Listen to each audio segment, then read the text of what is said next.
आज हम एक बहुत ही गंभीर विषय को लेकर यहाँ उपस्थित हुए हैं कि आज देश के अंदर जिस प्रकार से देश का हेल्थ मॉडल नजर आ रहा है वो आप सब लोगों के सामने है। अभी जो हालात है जिसमें सबसे गंभीर जो विषय है वो मध्य प्रदेश और राजस्थान दोनों ही राज्यों के अंदर कफ सिरप पीने से जो हमारे बच्चे हैं उनकी डेथ होने को लेकर आज हम विशेष रूप से आपसे चर्चा करेंगे। मध्य प्रदेश में तो बहुत अधिक मौतें हुई हैं, तकरीबन 17 मौत हुई हैं। उमंग जी आपको विस्तार से वहां की बात बताएंगे। लेकिन राजस्थान में भी जिस प्रकार से मौतों का सिलसिला जारी है, अभी 4 मौत हो चुकी हैं। काफी बच्चे गंभीर रूप से बीमार हैं और विशेष रूप से मैं एक घटना का जिक्र करना चाहूंगा कि इन बच्चों में एक बच्चा भरतपुर का भी है जो कि मुख्यमंत्री जी का गृह जिला आता है। और वहां पे भी जब ये बात आई, क्योंकि हमारी सरकार तो मानने को ही राजी नहीं है कि कफ सिरप की वजह से बच्चों की मौत हुई है, तो जो हॉस्पिटल है, हॉस्पिटल के डॉक्टर ने और 2 108 के ड्राइवरों ने ये कहने के लिए कि आप लोग गलत कह रहे हो, हम पी के दिखाते हैं, उन्होंने वो कफ सिरप पी और तीनों लोगों को 8 घंटे के बाद में होश आया। तो इससे आप इसका गंभीरता से अंदाजा लगा सकते हैं। ये जो इस कफ सिरप के अंदर जो मानक है, जिसको मेडिकल की भाषा में डीजी कहा जाता है, इसके प्रदूषण से 19 के अंदर जम्मू कश्मीर में लगभग 12 बच्चों की मौत हुई। 2022 के अंदर गाम्बिया के अंदर जो भारत से कफ सिरप बन के गई थी उसमें लगभग 70 बच्चों की मौत हुई। और इसी प्रकार से अगर हम बात करें उज्बेकिस्तान की, तो वहां पे भी 20 बच्चों की उसके अंदर मौत हुई। इसकी जांच हुई, जांच में इसमें मानक पाया गया, लेकिन भारत सरकार ने ये कहते हुए पल्ला झाड़ लिया कि तो एक्सपोर्ट के लिए निर्मित थी, इसलिए इसमें यहां भारत में कोई इसका प्रभाव नहीं है। लेकिन अब भी आप देखेंगे सबसे पहले लक्षण आए मध्य प्रदेश के छिंदवाड़ा में। एक बच्चे की किडनी फेल हुई जिससे उसकी मौत हुई। उसके बाद सरकार चुप रही। उसके बाद 15 सितंबर के आसपास हमारे यहां पे 2 बच्चों की मौत हुई। और वो जो कफ सिरप है उसका जो निर्माण कर रही है वो कंपनी ब्लैक लिस्टेड है। मेरा एक सवाल ये भी इस सरकार से कि जो कंपनियां ब्लैक लिस्टेड हैं या बदनाम हैं, जिन पे बार बार आरोप लगते हैं, तो उनसे ये सप्लाई क्यों लेते हैं? ऐसी क्या मजबूरी है इन लोगों की कि वो उन कंपनियों से सप्लाई लें? इसी प्रकार से 27 सितंबर को जब राजस्थान के अंदर तीसरे बच्चे की मौत हुई, तो उसमें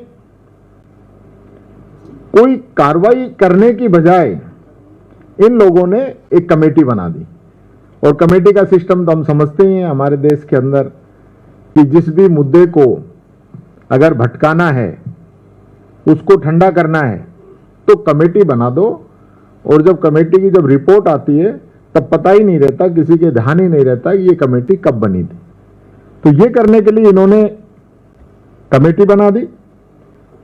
और सितंबर लास्ट के अंदर जब दोनों ही राज्यों के अंदर जो बच्चों की मौत हुई, तो उसके बाद इन्होंने जो बैच था उस बैच को इन्होंने ये कहा कि ये बैच जो है जहरीला है या इसके अंदर कमियां हैं, ये तो कह दिया, लेकिन उनकी बिक्री जारी रखी। और इसी प्रकार से जब 1 से 4 अक्टूबर के बीच में तमिलनाडु सरकार ने मध्य प्रदेश के अलर्ट मिलने के 24 घंटे के बाद इस पे प्रतिबंध लगा दिया और मध्य प्रदेश ने 9 बच्चों की मौत के बाद इस पे प्रतिबंध लगाया।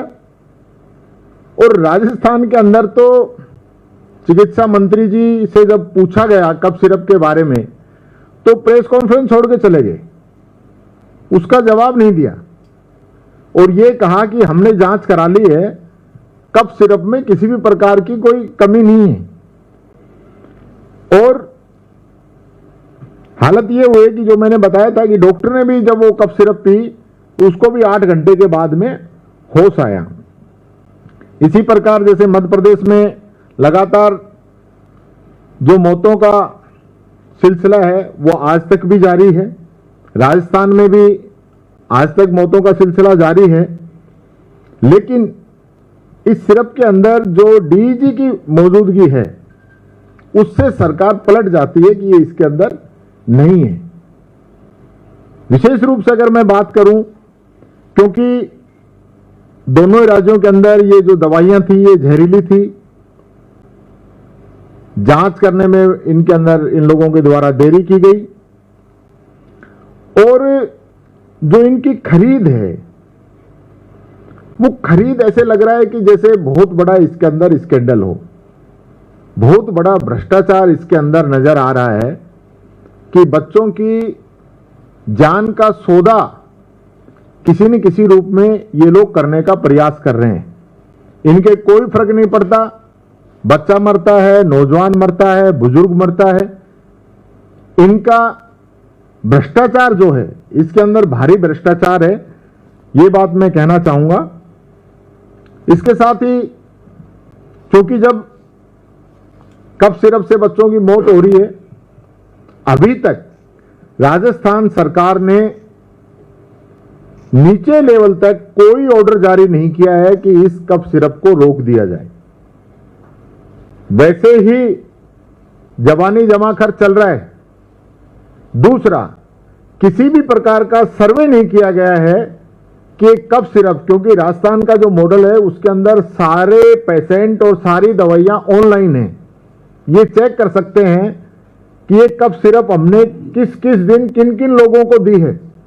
वहां पे डॉक्टर्स की टीम जाके उन कफ सिरप को वापस भी लेके आ सकती है, उन लोगों को घर घर जाके सर्वे भी ये लोग कर सकते हैं, लेकिन उस ओर भी सरकार का कोई ध्यान नहीं है।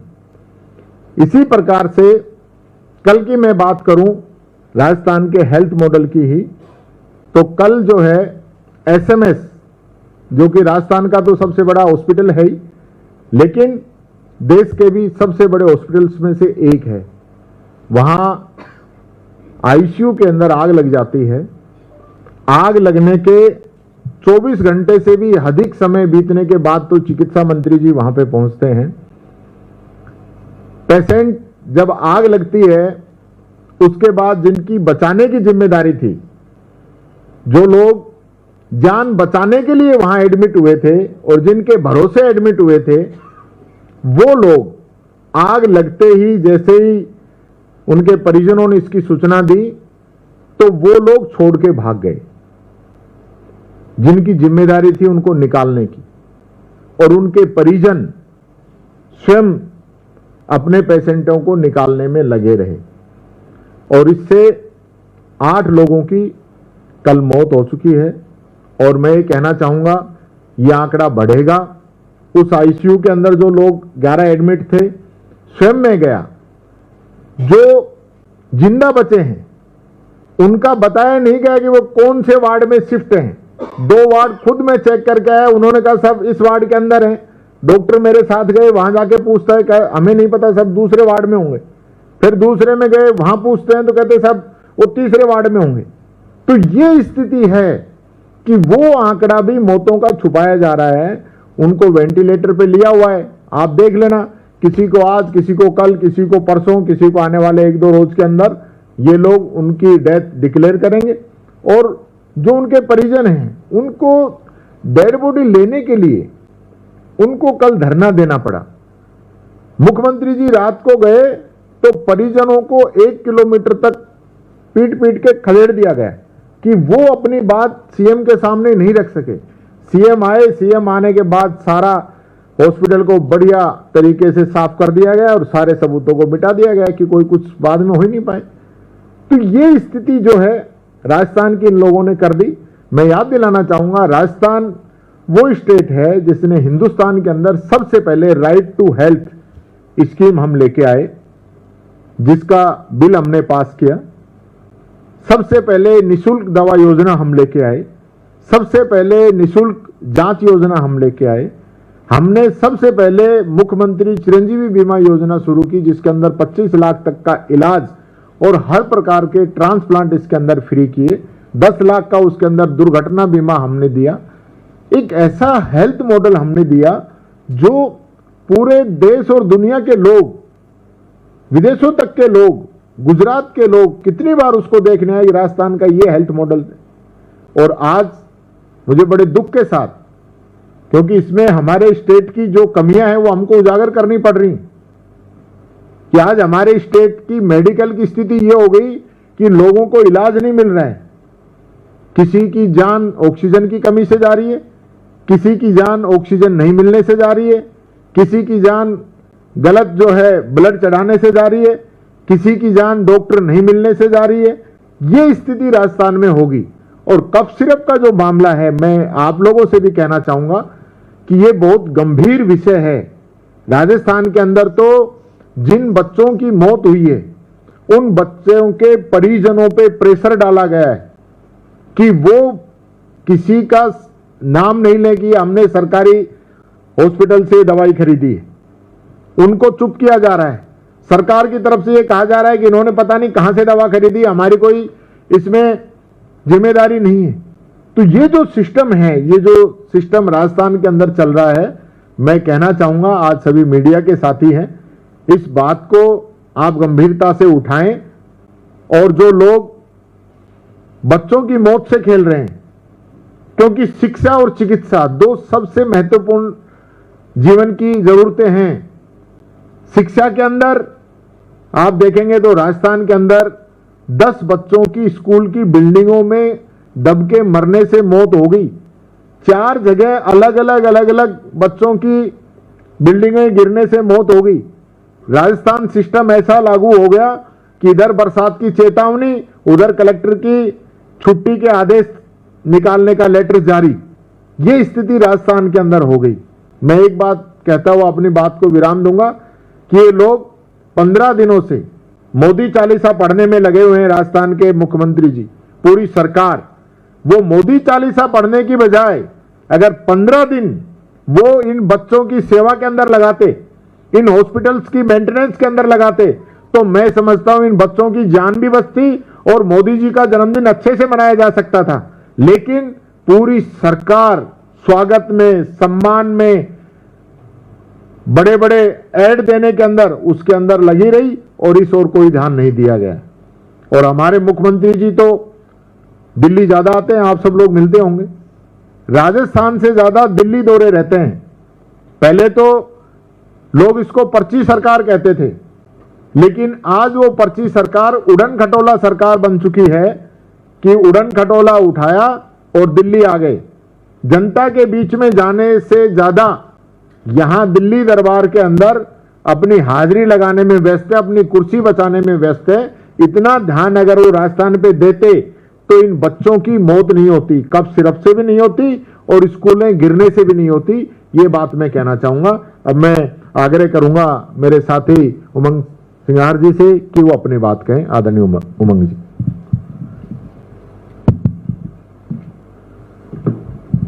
धन्यवाद नेता प्रतिपक्ष राजस्थान, सम्मानित पत्रकार साथियों, बंधुओं। निश्चित तौर से देश और प्रदेश के अंदर कई विचलित घटनाएं घट रही है। जिस प्रकार से आपने देखा रायबरेली में एक दलित की हत्या हुई, किस प्रकार से बर्बरतापूर्वक उसे मारा गया। कल माननीय मुख्य न्यायाधीश पर किस प्रकार से जूता फेंका गया। देश के अंदर कहीं ना कहीं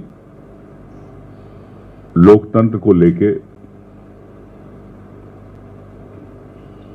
आम व्यक्ति की आवाज, मीडिया की आवाज, विपक्ष की आवाज को दबाया जा रहा है।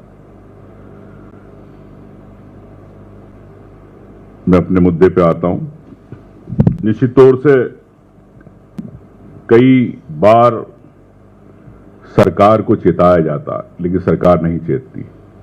विपक्ष का काम है कि हर बात सरकार के संज्ञान में लाना और जनहित में काम करना।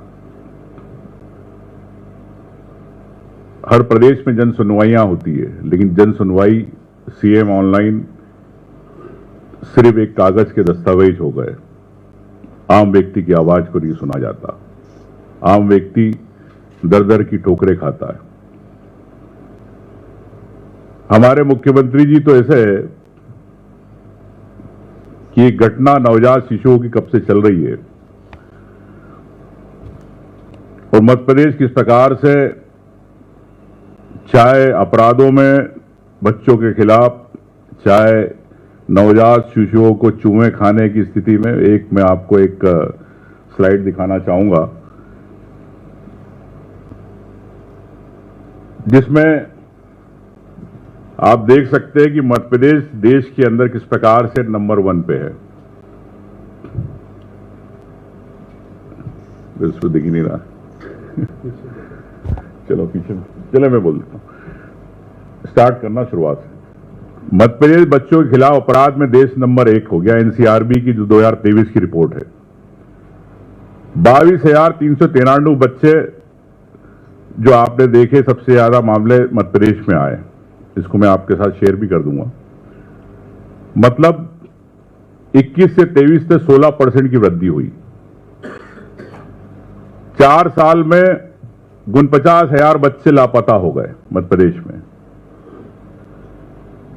अभी आपने देखा एमवाय हॉस्पिटल को लेके, आपके माध्यम से पूरी खबरें पूरी नेशनल में हुई, चली आपकी खबरें, जिससे संज्ञान सरकार को लेना, नवजात बच्चों को किस प्रकार से चूहों ने खाया। लेकिन सरकार सिर्फ भरपाई करती है। विपक्ष आंदोलन करता, आवाज उठाता है एक आम व्यक्ति की, उस परिवार की जिसके बच्चा, नवजात बच्चा जिसकी दर्दनाक मृत्यु हो गई। आप सोच सकते हैं कि अगर रात भर अगर कोई बच्चे को चूहे खाएंगे तो क्या स्थिति हो सकती है। अभी आपने देखा भूख और कुपोषण को लेकर हमारे प्रदेश के अंदर 1.5 करोड़ का प्रचार किया जा रहा है हर दिन। इसमें भी आपने आंकड़े, मध्य प्रदेश में 7.5% से ज्यादा, राष्ट्रीय औसत से भी कहीं ज्यादा हमारे मध्य प्रदेश के अंदर कुपोषण हो रहा है। पोषण आहार कहां जा रहा है? कागजों में जा रहा है कि ठेकेदारों के पास जा रहा है? उस बच्चे को अगर पोषण आहार नहीं मिलेगा तो इससे स्पष्ट है कि पोषण आहार के अंदर भ्रष्टाचार है। तो ये किस प्रकार सिलसिलेवार मैंने आपको बताया कि किस प्रकार एक नवजात बच्चे या छोटे बच्चों के साथ किस प्रकार से सरकार क्या ठेकेदारों के माध्यम से भ्रष्टाचार कर रही इनकी योजनाओं में। छिंदवाड़ा जिले के परासिया में यह घटना घटी, 16 बच्चों की मृत्यु हुई। हमारे विधायक सोहन वाल्मीकि जी, जिन्होंने ये बच्चे जो शांत हुए, इनको लेके वहां पे तत्काल उन्होंने धरना प्रदर्शन किया। अभी आने वाले थे, रास्ते में हैं, उनको भी किया। कई बार सरकार को चिताया, प्रशासन को चिताया, सीएम को चिट्ठी लिखी उन्होंने, कलेक्टर को चिट्ठी लिखी, लेकिन सरकार और प्रशासन जागना नहीं चाहा। ये उनके पत्र है जो उन्होंने लिखे, 20 को लिखे, 24 को लिखे, 25 को लिखे, 3 को लिखे। मैंने भी न्यायिक जांच की बात करी थी इसमें। ये उनके पत्र है क्या एक जनप्रतिनिधि, एक विधायक जो 2.5 से 3 लाख लोगों का प्रतिनिधित्व करता है, क्या सरकार अगर ऑफिशियली अगर वो लेटर लिख रहा उसके बाद भी नहीं जाग रही है? 72 घंटे का नियम है, प्रोटोकॉल है कि 72 घंटे के अंदर अगर कोई होता है तो अस्पताल को टेस्ट रिपोर्ट कराना। तो 72 घंटे में सरकार ने टेस्ट रिपोर्ट नहीं कराई। अभी परसों की बात है, जब ज्यादा हल्ला मचा तो एक परिवार को जब बच्चे को दफना दिया गया, मुदिता ठाकुर करके एक बच्ची थी, उसको ठाकरे, उसको कब्र से निकाला गया, उसके बाद पोस्टमार्टम किया गया। एक डॉक्टर पर इतिश्री करने के लिए केस दर्ज कर दिया गया। उस सरकार के मुख्यमंत्री काजीरंगा पार्क के अंदर हाथी देख रहे। परसों की बात है, हाथियों के साथ फोटो खिंचवा रहे, और यहां पे नवजात बच्चों की मृत्यु हो रही। कैसे मुख्यमंत्री जी, कैसे असंवेदनशील मुख्यमंत्री, कैसी सरकार। इनके उप मुख्यमंत्री जी 4 दिन पहले बोलते, 5 दिन पहले, कि कोई कफ सिरप से कोई मृत्यु नहीं हो रही है। उस तमिलनाडु कंपनी को क्लीन चिट दे रहे थे, और यही उप मुख्यमंत्री जिनका रीवा जिला पूरे देश के अंदर कफ सिरप का सबसे बड़ा नशे का अड्डा बन गया है, अपने जिले में कभी कफ सिरप बंद नहीं करा पा रहे। क्या तमिलनाडु की कंपनी के साथ आपके क्या संबंध है? क्या इस कारण आपने उसके पक्ष में बयान दिया? क्या मुख्यमंत्री जी क्यों चुप रहे? मैं समझता हूं कि पहली घटना जो घटी, पहली भर्ती हुआ बच्चा 24 अगस्त को हुआ, जब मौत पहली हुई 4 सितंबर को हुई, लेकिन टेस्ट पे टेस्ट नहीं कराते रहे। सामान्यतः आप जानते हैं कि कोई भी होता है, सामान्यतः एक छोटा सी बीमारी होती है, टेस्ट होते हैं। किडनी फेल हो रही, आप मच्छर के टेस्ट करा रहे, मलेरिया का टेस्ट करा रहे, डेंगू का टेस्ट करा रहे। ये किस प्रकार से प्रशासन की गलती है। लेकिन इन्होंने छोटा गांव, छोटा जिला, परासिया आदिवासी क्षेत्र है, उसको क्यों चुना? इस कंपनी में इसलिए चुना कि उनको मालूम है यहां गरीब लोग रहते, छोटे लोग रहते, आदिवासी लोग रहते, दलित समाज के लोग रहते हैं, यहां की आवाज दबा दी जाएगी। अगर यही चीज इंदौर में होती तो बात अलग होती। तो ऐसी कंपनियां क्या सरकार के साथ मिलकर इस प्रकार के छोटे जिलों के अंदर व्यापार कर रही है? तो उसमें क्या सरकार के मंत्रियों का क्या हिस्सा है? इस पे भी सरकार ने अभी तक, मुख्यमंत्री जी ने उप स्वास्थ्य मंत्री, उप मुख्यमंत्री से अभी तक न चर्चा करी, न इस्तीफा मांगा। हमारे यहां के मुख्यमंत्री, राजस्थान के मुख्यमंत्री एक जैसे, दोनों पर्ची वाले मुख्यमंत्री है, निर्णय कर नहीं पाते, उनके निर्णय दिल्ली से होते हैं। दोनों, जैसा आपने बताया जूली जी ने, कि सब दिल्ली भागते रहते, हेलीकॉप्टर से, प्लेन से, चार्टर से आते रहते, चार्टर से यहीं पे होते, यहीं पे डीले होती है सब बड़ी कंपनियों के साथ। अब कौन सी डील करते हैं, सरकार के लिए करते हैं कि और अपने लिए डील करते हैं, तो मुख्यमंत्री ही बता सकते हैं। निश्चित तौर से मैं समझता हूं कि एक तमिलनाडु सरकार के जब ब्लैक लिस्टेड किया, उसके बाद ये सरकार जागी। लेकिन उस परासिया विकास खंड की आबादी है 2,84,000 की आबादी है उसकी, और करीब वहां पे 25,000 बच्चे हैं वहां। तो क्या सरकार जो अस्पताल में जा रहे हैं उन्हीं बच्चों को लेके आपने टेस्ट कराया? क्या आपने वहां पर 25,000 बच्चों के लिए, जैसे कोविड में एक जनरल टेस्ट होते थे कि अगर कोई कोविड है तो उससे कनेक्टिंग कौन है, ट्रेसिंग के लिए टेस्ट होते थे, क्या सरकार ने ट्रेस कराए? क्या प्रदेश के अंदर आपने इस प्रकार की मुहिम चालू करी? नहीं करी। और बदले में आप सिर्फ 4 लाख रुपए देना चाहते। एक मां की गोद को उजाड़ने की कीमत 4 लाख।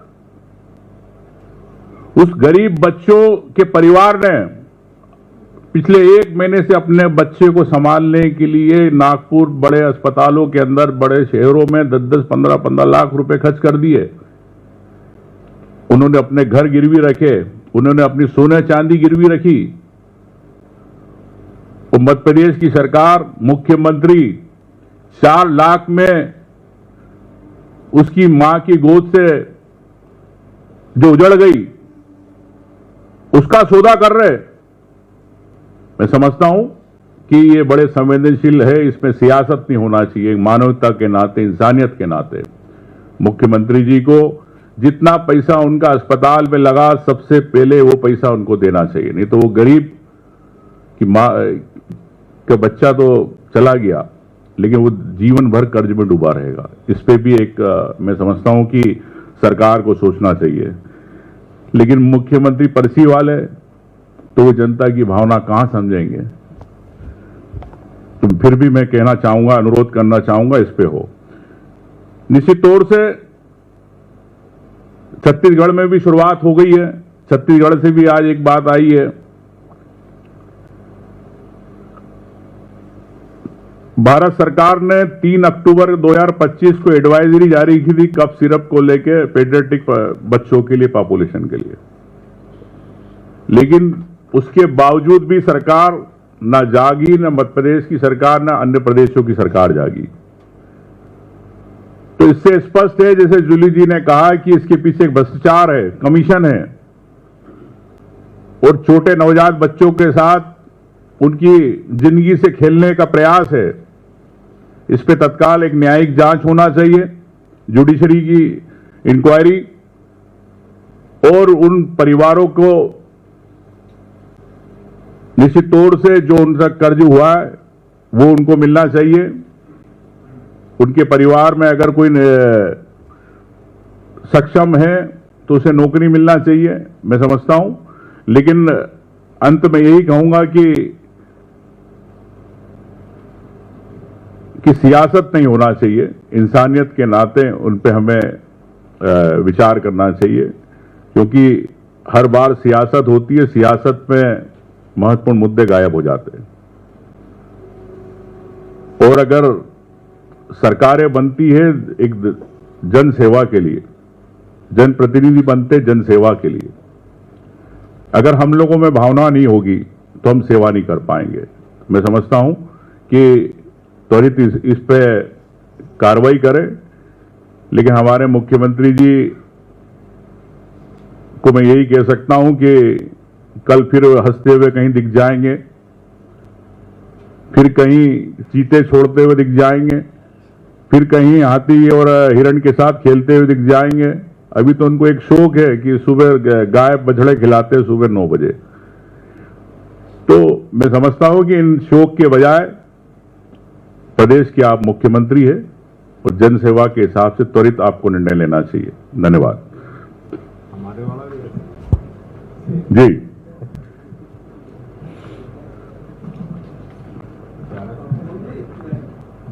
इस मामले में बच्चों की सीरप से मौत हुई है, उसमें एफआईआर तो हुई है, जी, डॉक्टर के खिलाफ हुई है, जी। लेकिन जो पर्टिकुलर कंपनी जिसका सीरप है, क्या लग रहा है आपको कि कुछ पर्टिकुलर रीजन से उस कंपनी को बचाया जा रहा है, जिस तरह की कार्रवाई दोनों राज्य सरकारें कर रही हैं? देखिए, मैं आपसे यही कहा, जैसे जूली जी ने भी कहा, कि निश्चित तौर से कोई भी कंपनी अपना प्रदेश में किसमें माल अगर बेचना चाहती है तो कहीं ना कहीं सरकार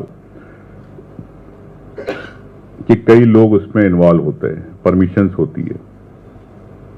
तो किसने कितना कमीशन लिया? हमारी सरकार तो 40% ले रही है, कमीशन की सरकार है। अब किसने लिया, ये तो जांच का विषय है। लेकिन मैं आपको एक और तथ्य आपको बताना चाहता हूं कि मध्य प्रदेश कफ सिरप का एक माफिया का एक क्षेत्र बन गया है, ड्रग का। कई हजारों करोड़ की हमारे यहां कफ सिरप बिक रही है। सागर के अंदर अगस्त में 72,000 बोतलें पकड़ाई गई, पुलिस ने इसको सीज करी। 1400 बोतल एक कार के अंदर, इटिगा के अंदर जनवरी 2025 में पकड़ाई गई रीवा के अंदर पुलिस। जहां रीवा की बात कर रहा हूं, जहां पर शराब की बोतलें कम मिलती है, गटर के अंदर, नालियों के अंदर कप सिरप की बोतलें ज्यादा मिलती है, वहां के हमारे उप मुख्यमंत्री स्वास्थ्य मंत्री है, वहां की आपको बता रहा हूं। भोपाल में मेडिकल स्टोर पे छापा मारा, 127 कार्टून पकड़े गए फरवरी 2024 में 26 लाख के कप सिरप के। आपके मिनिस्टर ऑफ स्टेट एमओएस से arrested in narcotics cup syrup smuggling सितंबर 2025 में। इस सतना के अंदर क्लोज किन जो उनके करीबी थे वो पकड़े गए, वहां पर भी आपकी बोतलें कप सिरप की पकड़ी गई 6 करोड़ की। मैं आपको चाहें नहीं, आपको भी दे दूंगा। इसी प्रकार अन्य जिलों के अंदर भी इस प्रकार की हुई बात। 7 लाख की कप सिरप पकड़ी गई अक्टूबर 2025 के अंदर। 1500 बोतल दिसंबर 2023 में पकड़ी गई, ये भी मंदसौर जिले के अंदर। दिल्ली से स्मगल की गई, भोपाल के अंदर कप सिरप पकड़ी गई। ऐसी कई मामले हैं, 10,000 बोतल पकड़ी गई 2022 के अंदर। तो मतलब मैं कह सकता हूं कि मध्य प्रदेश के अंदर शराब के साथ अब कप सिरप का भी व्यापार बढ़ गया है। लेकिन ये कप सिरप हर व्यक्ति उम्र के हिसाब से डॉक्टर एडवाइस करता है, प्रिस्क्राइब करता है। लेकिन क्या उन नवजात बच्चे जो छोटे परिवार, उनके साथ इस प्रकार जो कर्ज में रहते हैं, इलाज कराते हैं, हम लोग इलाज करा लेते हैं लेकिन उनका इलाज नहीं हो पाता। मैं समझता हूं कि सरकार को इस संवेदनशील मुद्दे पे एक कड़े नियम बनाना चाहिए। इस प्रकार हमारे साथ सोहन वाल्मीकि जी भी आए हैं, चूंकि लेट हो गए थे। ये आप परासिया के विधायक हैं, इन्हीं के यहाँ सबसे ज्यादा बच्चे हुए, इन्होंने ही, अभी मैंने आपको बताया, वाल्मीकि जी की हमारे सीनियर विधायक है। इन्होंने कई बार धरने प्रदर्शन किए, फिर भी इनकी बात को नहीं। मैं समझता हूं कि चूंकि सोहन जी मैंने पूरी बात डिटेल में बता दी, इन शॉर्ट में आप भी बता दें कुछ। ये मेरे विधानसभा का मामला है और जब एक बच्चे का देहांत हुआ था तभी मैंने कलेक्टर को पत्र लिखा था कि इसमें संज्ञान लेके इसमें सूक्ष्म जांच करी जाए कि सर्दी जुकाम के बाद में ये अचानक किडनी फेल क्यों हुई। मगर प्रशासन ने और स्वास्थ्य विभाग ने इसमें कोई ध्यान नहीं दिया और लगातार सीक्वेंस में मौतें जारी हुई। जब 3 मौत हुई तो मैंने कलेक्टर को और सीएम साहब को और स्वास्थ्य मंत्री को पत्र लिखा कि इनकी पोस्टमार्टम कराया जाए बच्चों का, मगर पोस्टमार्टम भी नहीं कराया गया और ना ही कोई सैंपल लिया गया उनका। और आईसीएमआर की टीम आई, दिल्ली से टीम आई और उन्होंने सैंपल लेके गए। 1 महीने के बाद भी सैंपल की रिजल्ट नहीं आ पाए और बाद में ये बोला गया कि 2 सिरप के कारण में इन बच्चों की मौतें हो रही है। और यदि समय पे यदि इन पर ध्यान दिया जाता, राज्य सरकार उसमें समय पे संज्ञान लेती और कार्रवाई करती तो निश्चित रूप से इन बच्चों की मौतों को रोका जा सकता था, वो सिरप पे बैन लगाया जा सकता था। जब कलेक्टर ने एक बार बैन लगाया और दूसरी बार स्वास्थ्य मंत्री ने प्रदेश में ये बात बोला कि सिरप से किसी प्रकार की कोई हानि नहीं हुई है, तो 2 तरीके की बात हुई। कलेक्टर बैन करते हैं सिरप को और स्वास्थ्य मंत्री बोलते हैं कि इससे कोई नुकसान नहीं हुआ और लगातार मौतें हुई। आज 6 बच्चे नागपुर में एडमिट हैं मेरे विधानसभा के, जिसमें 4 बच्चे वेंटिलेटर पे हैं। कल हम लोग गए थे हमारे पीसीसी अध्यक्ष जी के साथ में और वहां पर जो उन बच्चों की हालत देखे तो वो उनकी हालत बहुत अच्छी नहीं है, कभी भी कोई घटना घट सकती है और सरकार की तरफ से आज तक कोई मदद नहीं मिल पाई। मैं बार बार मुख्यमंत्री जी को पत्र लिखता रहा कि आप इन सभी लोगों को एयर एम्बुलेंस से शिफ्ट किया जाए एम्स में ताकि इन बच्चों का सही उपचार हो सके, मगर आज भी कोई मदद नहीं मिल पा रही। और जो परिवार हैं, बहुत गरीब परिवार हैं और वो बहुत बुरी तरीके से आर्थिक रूप से नुकसान झेल चुके हैं और बच्चे की बचने की कम उम्मीद है। मध्य प्रदेश सरकार छोटे छोटे अपराधों में लोगों का घर तोड़वा देते हैं, बुलडोजर चला देते हैं, जेसीबी मशीन चला देते हैं। इसका जवाबदार कौन है? किसके घर पे वो बुलडोजर चलेगा? क्या स्वास्थ्य मंत्री के घर पे मुख्यमंत्री बुलडोजर चलाएंगे? क्या जेसीबी से उनका मकान तोड़ेंगे? इन 12 हत्याओं के जिम्मेदार मध्य प्रदेश सरकार, मुख्यमंत्री जी हैं, स्वास्थ्य मंत्री हैं। ये अपनी जवाबदारी लें और इस तरह की घटना रोकें। आज ही मेरे विधानसभा से 30 किलोमीटर दूर जुन्नारदेव विधानसभा की एक बच्ची है 1.5 साल की, उसकी भी किडनी से आज ही मृत्यु हुई है। और इस तरीके से ये लगातार सीक्वेंस चला जा रहा है, मगर सरकार की तरफ से कोई मदद नहीं मिल पा रही। कल मुख्यमंत्री जी आए थे, 2-3 परिवारों से मिले, उन्होंने उनको राहत देने की कोई बात नहीं करी, ना ही इसमें कोई ये भी कहा कि जो बच्चे एडमिट हैं उनको हम शिफ्ट करेंगे या कोई उनका इलाज कराएंगे। तो स्थिति बहुत गंभीर है और पूरी तरीके से मध्य प्रदेश सरकार का ये फेल्यूर है, जिसके चलते ये स्थिति बनी है। और राज्य सरकार, मुख्यमंत्री जी अपनी जवाबदारी को समझे और इन हत्याओं की जवाबदारी स्वास्थ्य मंत्री अपने ऊपर उठाएं। धन्यवाद साथियों। देखिए, इसमें मैं एक बात और कहना चाहूंगा कि ये सरकार बार बार इन सारी बातों को हादसों में तब्दील कर देती है, जबकि सिस्टम के द्वारा की गई हत्याएं हैं। ये क्रिमिनल ऑफेंस है जो ये लोग कर रहे हैं दोनों ही राज्यों के अंदर। और दोनों ही स्टेट के जो चिकित्सा मिनिस्टर हैं वो क्या बयान दे रहे हैं, क्या अपनी जिम्मेदारी वो समझ रहे हैं? एक भी व्यक्ति आप बता दो कि सरकार ने ये कहा हो कि हमारी इसके अंदर कोई जिम्मेदारी बनती है कि नहीं बनती। यानी कि कोई भी घटना हो जाए प्रदेश के अंदर, सिर्फ उससे बचा जाए, उसको डिनाई कर दो। आपने सही पूछा कि डॉक्टर पे कार्रवाई कर रहे हैं। डॉक्टर पे कार्रवाई क्यों कर रहे हैं? उन पे कार्रवाई करिए ना जिन्होंने इस दवा को प्रतिबंधित नहीं किया। 2021 के अंदर दिल्ली के अंदर भी इस दवा से 20-22 बच्चे बीमार हुए थे, उस समय भी इसको बैन किया गया था, लेकिन फिर ये दवाई। और विशेष रूप से अगर दवा मानकों के अनुरूप आपने उसको अलाउड किया हुआ है, तो फिर मानक उसके अंदर घटिया कैसे आ रहे हैं? यानी आपकी लैब क्या कर रही है, आपकी जांच क्या कर रही है? जो मर्जी जो दवाई आपको सप्लाई कर देगा क्या? ये जिम्मेदारी किसकी है? सरकार की नहीं है तो और किसकी है? वो तो तय तो यही करेगी। मैं चलो एक बात हमने ये मान ली, दवा ठीक है, आपने जब उसको बैन नहीं किया तो दवा ठीक है, तो उसकी जांच कौन करेगा? उसके अंदर क्या सप्लाई आ रही है? ये एक अजीब स्थिति बन रही है। जिन जिम्मेदारों को जिम्मेदारी लेनी चाहिए, जिनकी जवाबदेही तय होनी चाहिए, एक मंत्री इस्तीफा तक नहीं दे रहा है। हमने कल डिमांड की कि चिकित्सा मंत्री का इस्तीफा होना चाहिए राजस्थान के अंदर। मंत्री 24 घंटे के बाद पहुंच रहा है, सब लोग पहुंच गए। ये हालत है। इसलिए मैं मीडिया के साथियों से भी कहना चाहूंगा, क्योंकि चारों तरफ से जिस प्रकार से इन लोगों ने घेरा हुआ है, मैं सुबह हमारे वहां की न्यूज ढूंढ रहा था, मेरे को तो मिली नहीं, कहीं पता नहीं आगे पीछे कहां छुपा रखी थी। न्यूज दबाई जा रही है कि न्यूज बाहर ही नहीं आनी चाहिए। इतने बड़े हादसे, 15-15 लोगों की मौत हो जाए और उसके बाद में कोई सरकार की तरफ से कोई जवाबदेही तय नहीं हो, यह बहुत गंभीर विषय है। ये बात मैं कहना चाहूंगा। कोई क्वेश्चन आप लोग? इस विषय से इतर है, आचार संहिता लग गई है आंध्रा विधानसभा क्षेत्र में। उपचुनाव को लेकर आपकी क्या तैयारियां हैं? और प्रमोद जैन भाया वहां पर प्रोमिनेंट कैंडिडेट है, पिछली बार भी वही लड़े थे, इस बार भी वही लड़ने वाले हैं। देखिए, कैंडिडेट तय करने का काम आलाकमान का है, एआईसीसी का है। हमारे राष्ट्रीय अध्यक्ष जी, राहुल गांधी जी, प्रभारी जी, सब लोग तय करेंगे। लेकिन तैयारी का काम हमारा है। हमारी तैयारी है कंप्लीट, कभी भी चुनाव में आ जाए। और मैंने इस चीज को लेकर, आप लोगों ने देखा होगा, बहुत बार प्रयास किए, तब जाके तो विधायक का निलंबन हो पाया।